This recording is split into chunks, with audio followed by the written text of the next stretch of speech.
Have you ever been looking through Zillow and you find something like a $200,000 Victorian mansion with a wraparound porch and think, I finally found that life I saw in Southern Living magazine? That's a great thing, but before you pack your bags for the Deep South, you need to see what's rotting beneath the floorboards and the town you're moving to. From stagnant wages to crumbling infrastructure, that low price tag hides a much darker cost of living. The Deep South can be beautiful. Some towns look like somebody froze them in 1952, gave the courthouse a fresh coat of paint, and opened up an antique store inside a pharmacy. I've seen that more than once. But affordable doesn't automatically mean easy. That cheap house might come with a bad roof, outdated plumbing, limited job opportunities, struggling hospitals, and a town with an operating budget of a Little League snack shack. So here's 10 realities you should understand before moving to the Deep South. Number 10, the humidity is practically a resident. People hear warm climate and they imagine sitting on a porch with a glass of sweet tea while a gentle breeze moves through the magnolia trees. That's what Southern Living told them. The bummer is that breeze gets delayed for a majority of the summer. Summer humidity in much of the Deep South doesn't simply make you uncomfortable. It climbs onto your back, wraps itself around your face, and follows you into the grocery store. Walking from your front door to your mailbox can feel like you're competing in a minor league athletic event inside a bowl of soup.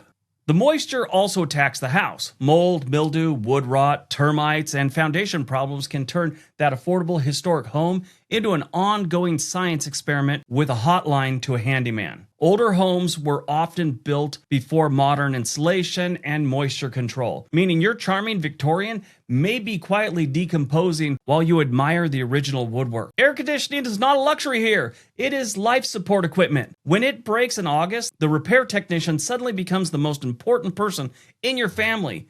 If anyone ever tells you you don't need AC in the South, you just need a swamp cooler and stop eating garlic, they're not your friend. Number 9, affordable homes are often cheap for a reason. Yeah, that's the age-old thing. If it's cheap for a reason. That's all there is to it. There's no getting around it. Very, very nice things are never cheap, unless you're buying it from your grandma. That beautiful 4-bedroom house listed for $189,000 may look like the deal of the century. Sometimes it is. Other times, that price reflects the fact that the roof is exhausted, the wiring is antique, the plumbing makes unsettling noises, the foundation appears to be exploring several different elevations, and it is located in a neighborhood known to the locals as the Dead Zone. Many communities across the Deep South have older housing stock. That can mean character, hardwood floor, and craftsmanship you rarely see in newer subdivisions. It can also mean lead paint, asbestos, inefficient windows, and electric systems that were designed when the average household had 1 or 2 lamps and an optimistic radio. Renovations can erase your savings quickly, and finding a qualified contractor may be difficult in smaller communities, especially after hurricanes and tornadoes. Number 8, the job market can be painfully narrow. The Deep South has several growing metro areas, major ports, manufacturing centers, and healthcare hubs. However, move outside those economic islands and the job market can become thin very quickly. Many smaller communities depend heavily on a handful of employers. That might be a hospital, poultry plant, a prison, a school, a paper mill, military installation, or some kind of distribution center. When one closes or cuts jobs, the entire local economy starts wheezing and there is no inhaler to be found. A job that pays $85,000 a year in another region might offer considerably less in a small southern city. Sure, the cost of living is lower, but now so are your wages. That southern jackpot is a little bit of an illusion at that point. Remote workers may initially feel immune to this, but remote jobs disappear. Companies order workers back to the office and careers change. Suddenly you're looking for local employment in a town where the main career opportunity is healthcare, education, and asking customers whether they need an extended warranty or something. Number 7, the infrastructure is running on hope. Drive through enough Deep South towns and you'll notice streets that appear to have been repaired using loose gravel, traffic cones, and a wait-and-see philosophy. Many communities have aging water systems, outdated sewer lines, deteriorating bridges, and storm drains built for a much smaller population. Years of that population loss and a limited tax base make major repairs very difficult. The town can't replace everything because half of the residents are on a fixed income, and the other half are wondering why their water bill just doubled.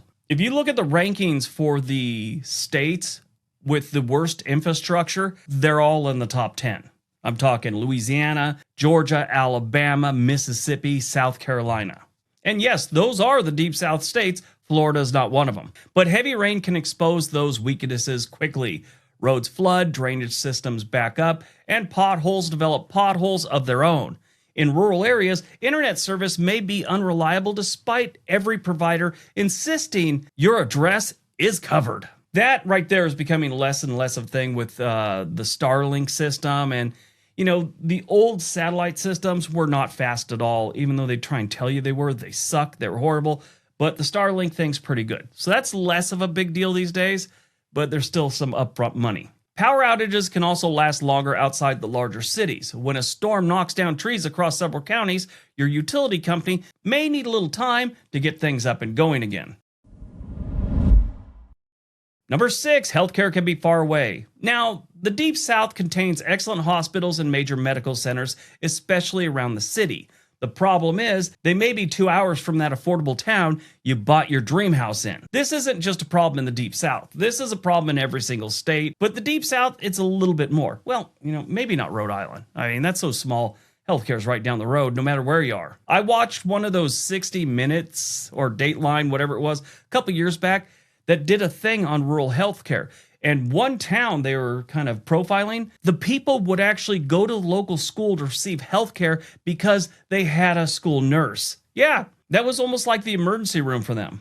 But rural hospitals across the region have struggled financially for years. Some have closed completely, while others have reduced things like maternity care, emergency services, or specialized treatment. A community may technically have a hospital, but that doesn't mean it has the specialists, equipment, or the staffing that you may need. This matters especially for retirees. I bring this up occasionally. If you're 30 and you're watching this, or in your 20s, you don't understand.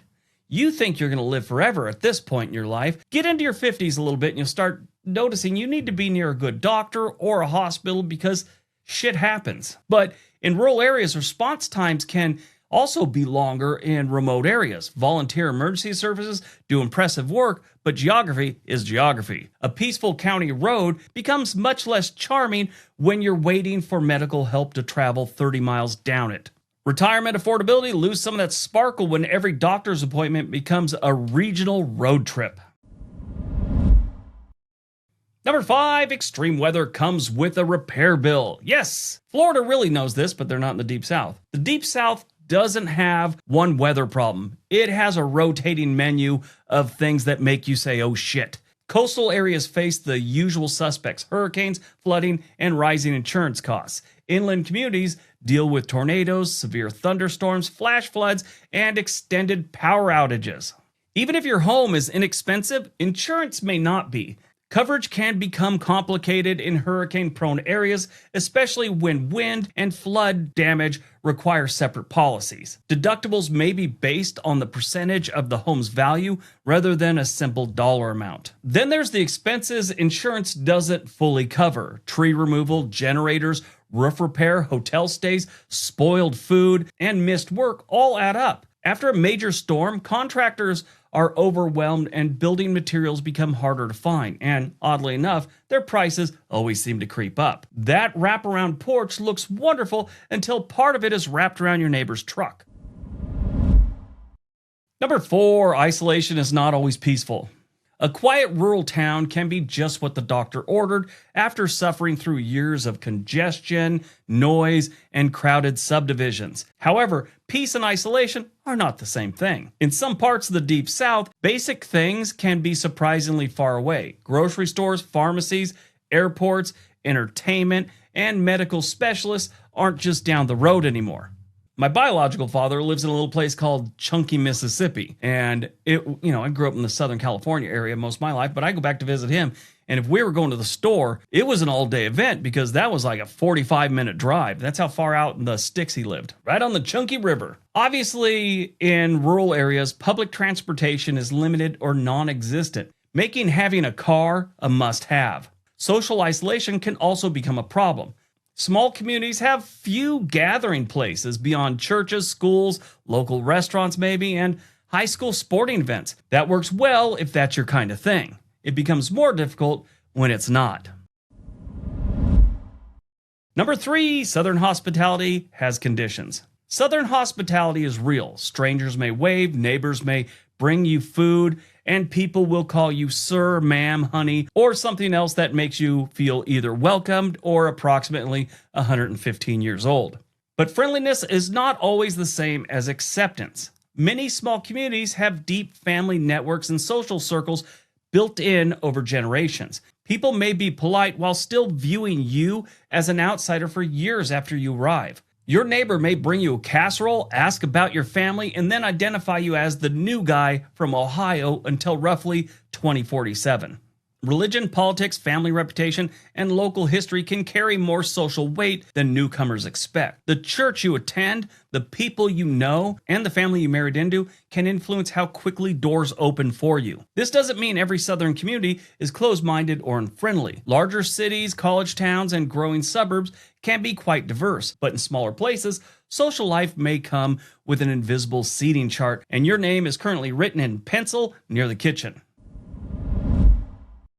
Number 2, poverty is often hidden behind the scenery. Historic districts, plantation-style homes, and historic downtown squares can create a powerful image. Drive a few blocks beyond the postcard section of the town, and the economic reality may change dramatically. Many Deep South communities have struggled with decades of poverty and population loss. Downtown buildings sit empty, schools operate with limited resources, and neighborhoods decline because residents simply don't have the money to maintain aging homes.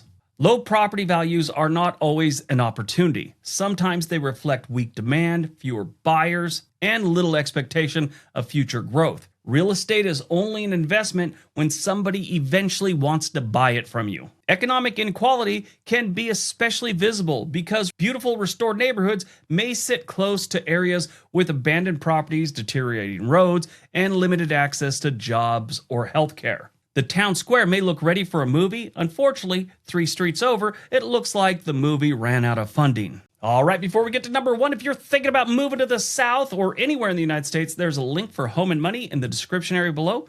They can get you in touch with a real estate agent anywhere in the country. All right, on to number 1.